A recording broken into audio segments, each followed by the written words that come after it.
I'm really, really excited to be here tonight. I have absolutely no idea what I'm going to talk to you guys about tonight. Don't worry, I got it, Kathy. Well, first of all, I want to say that I was really, really inspired when I first walked in. And naturally, I'm an introvert, so you probably saw me in here with my headphones on, kind of wandering by myself. And the first thing I noticed as I was walking around was John Henn's artwork, Wherever You Are. Phenomenal, by the way. And one piece really stood out to me, and that piece was called 9 to 5, I believe. And it really took me back kind of to a little bit of the genesis of my story, back to when I was in high school. And when I was in high school, I was working as a marketing associate. And at the age of 17, I got laid off. And shortly before that, my mother had got laid off from her job. And I was kind of the sole breadwinner. And unfortunately, due to that, I ended up homeless at the age of 17. And I was living on the streets of Richmond, Virginia, and fighting through all of the elements. It gets cold, just like Boston out there. And it was a really, really, really tough time for me. But it also led me to what I began to do, because I used to go to my local library almost every day to get out of the cold. And believe it or not, at the age of 17, I had never had access to a computer. And this was back in 2006, 2007. And the internet was amazing to me. I couldn't believe all the things you could do with it.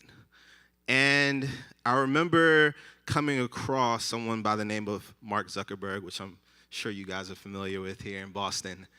And I was like, how is this gangly white kid worth millions of dollars? And it really showed me an avenue that I didn't have before. You see, because growing up in the hood, you know, you were taught to get out, you had to either play ball or you had to rap. Now, I'm 5'10", so that was a problem. Shout out to Isaiah Thomas, though. And my bars are trash, so I wasn't really a great rapper. And so it introduced me to just a new avenue for me, and that was tech. And then the internet presented another opportunity to me, which was digital and internet marketing. And that painting really made me think about another moment when I went off to college, to Virginia Tech. If we have any Hokies in the building, probably not. And I had to drop out after my freshman year. And the reason that I dropped out was because there was some more trouble back at home. And I go back home, and now I got a computer. I'm feeling real good about myself now. And I go on this new platform called LinkedIn. I was super excited about it. I spent probably like 2 hours working on my profile. Took a lot of time on it. And was really excited, and I had like 4 or 5 years of marketing experience at the time. I was 19 years old. And I know that's crazy, right? I started working when I was 14. And I started shooting my resume out. And one after the other turned me down. And I couldn't figure out what was going on. I was like, you know, should I have like a side profile? Should I smile? Should I not smile in my picture? And so the marketer in me wanted to A/B test this thing. So I created a fake LinkedIn with the stock photo of an older white male. And I changed his name. I think it was like Billy or something like that. I can't remember. And I sent it out to a control group of 10 companies that I was really interested in. 7 out of those 10 companies responded back to the fake LinkedIn profile. 0 out of 10 of those companies responded to my profile with pretty much the same resume. Now, the experience of being laid off and ending up homeless, and then also being turned down by company after company with my family in such a financial crisis made me realize that never again did I want to rely on a 9-to-5 or anyone else as my primary source of income. And that moment inspired me to start my first company. And so as I was looking at that, and, they have words like, being a slave to 9-to-5 and all that, it really made me take a step back of how I even got here in the first place to be in front of you guys. So, John Henry, wherever you are, you're awesome.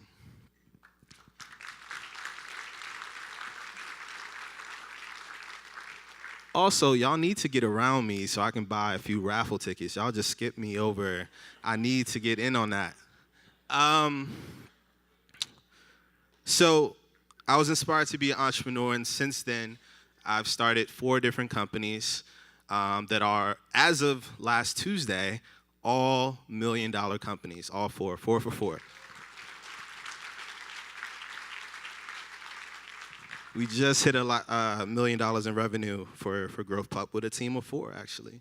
And, I don't really want to sit up here and talk about my career, to be honest with you guys. I've listened to so many motivational speakers and things like that, but I do have a few things I do want to talk about. Recently, I was talking to a friend, and we were talking about the sacrifices that you have to make in life. And I argued that to be successful and optimize for success, that you had to leave a little bit of happiness on the table. And that if you optimize for happiness, that you leave a little bit of that potential on the table. And I think that's something that we've all dealt with, right? Is that balance. And I realized actually yesterday that my life, as impressed as a lot of people are, has been very, very much so optimized for success and not so much for happiness. And Sunday night, I was super ecstatic to be here. I knew Kathy was going to be amazing. I knew we were going to have so many amazing individuals. I was so excited to be here. I even barely slept that night. And mostly because I was working on work, but anyways, I was excited too. But I woke up Monday morning with the news that one of my childhood friends, one of my closest childhood friends, was shot and killed. And I didn't really know how to digest that information. And my entire life, when I've dealt with obstacles and I've dealt with things, my solution to that was just to work harder, right? And to push on. So my first thought was, oh shit, I need to catch this flight. So I get myself together, scrambling, and I get stuck on the elevator coming down. So I'm stuck on the elevator for about 20 minutes or so, and then finally get down, and then I have 2 Ubers cancel on me back to back. And I finally get to the airport, and you had to be there 40 minutes before, and I got there in 37 minutes. Yeah. So I was like, what's going on? This is crazy. I just want to keep going. I just want to keep going.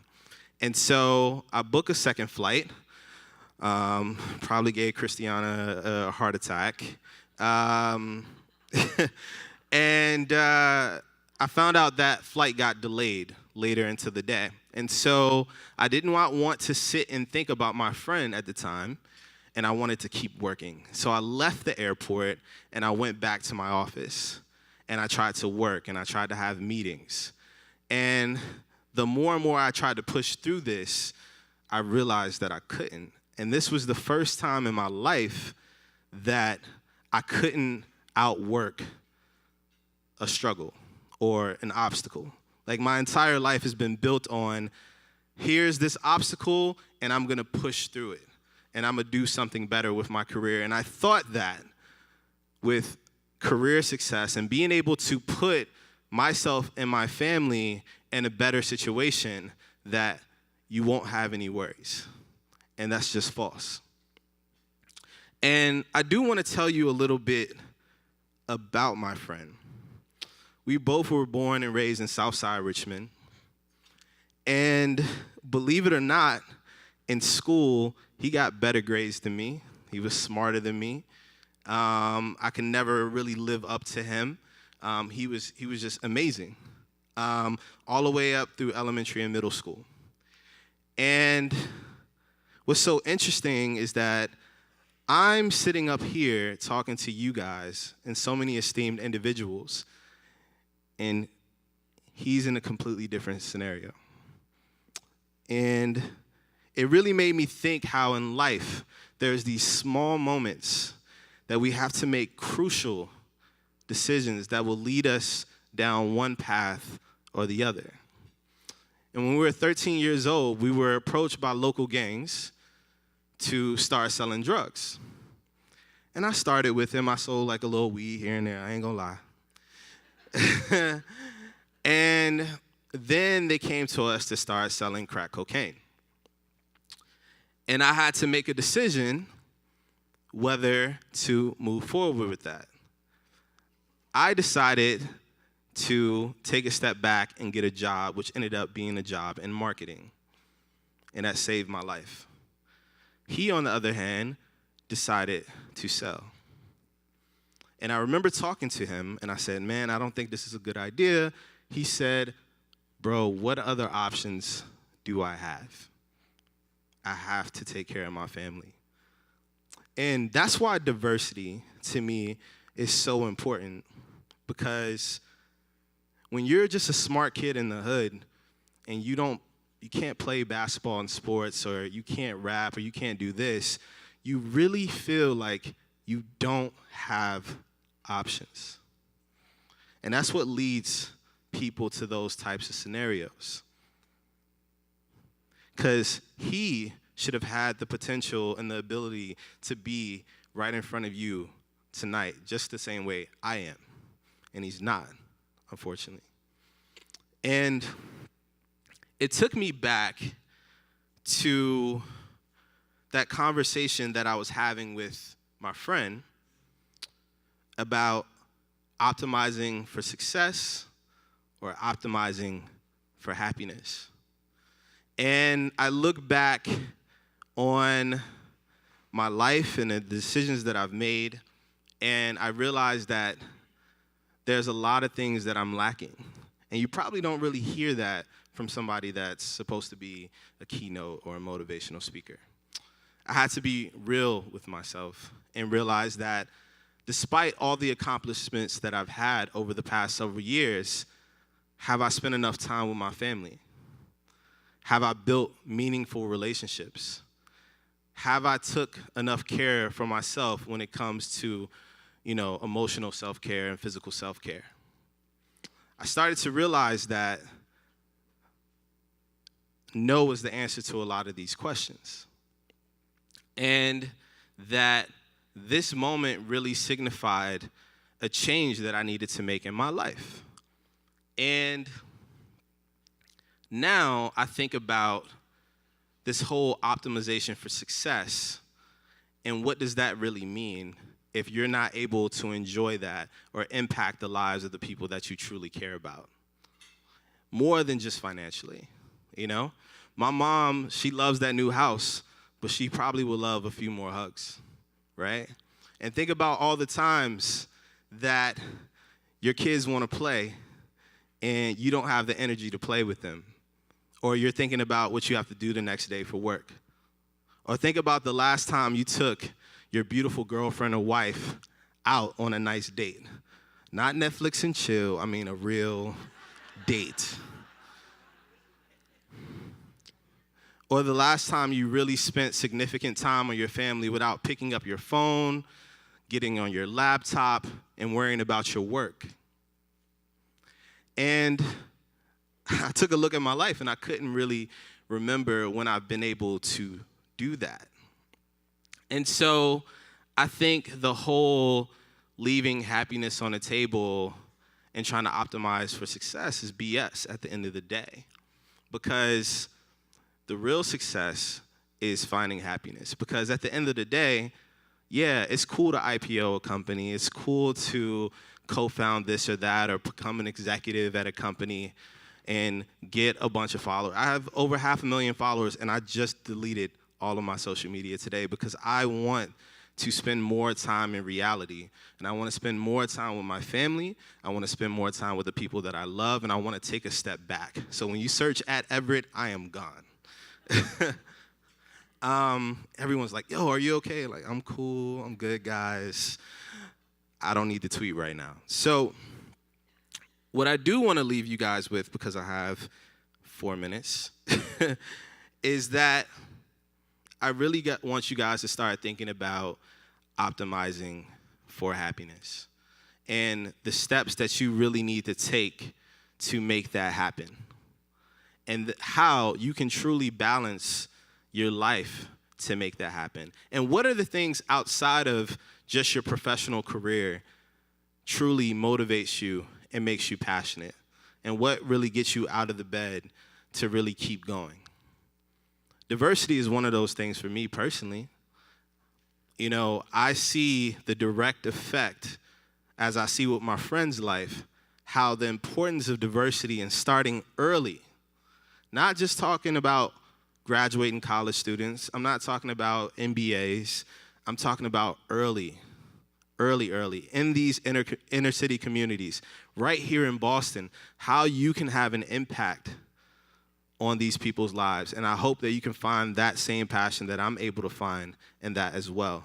And maybe you too can save a life, because I don't want to see that continue to happen to black and brown boys and girls, to feel like they don't have an opportunity. I got lucky. I got a marketing job paying $6 an hour, found it in the classifieds. Some of you millennials probably don't know what that is. But I was lucky and I was fortunate. And, you know, I appreciate all these opportunities. And tonight, to me, is more than just checking off a box, because that's what it's kind of been for me throughout my career. It's like, oh, Forbes, check.